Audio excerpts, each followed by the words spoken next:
अब इसके साथ ही नाज़रीन आपको लिए चलते हैं चूनिया में, जहां पर नए तैनात होने वाले असिस्टेंट कमिश्नर की कार्रवाइयां जारी हैं। चार्ज संभालते ही चूनिया शहर और गिद्धनवाह का दौरा किया। इसी हवाले से मज़ीद अखबार बता रहे हैं चूनिया से हमारे नुमाइंदे इरफान अशरफ आगाह कीजिएगा। जी बिल्कुल, नए तैनात होने वाले असिस्टेंट कमिश्नर की चूनिया में कार्रवाइयां जारी। असिस्टेंट कमिश्नर ने चूनिया का चार्ज संभालते ही चूनिया और गिरदनवा में पेट्रोल पंप के अचानक दौरे किए।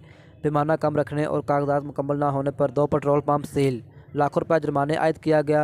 असिस्टेंट कमिश्नर चूनिया अमर भट्ट ने सरकारी आटा सील पॉइंट को भी चेक किया। शनाख्ती कार्ड की शराइत को ख़त्म करके अमला को फौरी आटा सील पॉइंट पर आटा वाफर मिकदार में इजाफे के अहकाम जारी किए। आवाम की सहूलियात को यकीनी बनाया जाएगा। चूनिया सर्कल में आवाम को बर वक्त रिलीफ की फराहमी और मेयारी अशिया मुहैया की जाएंगी।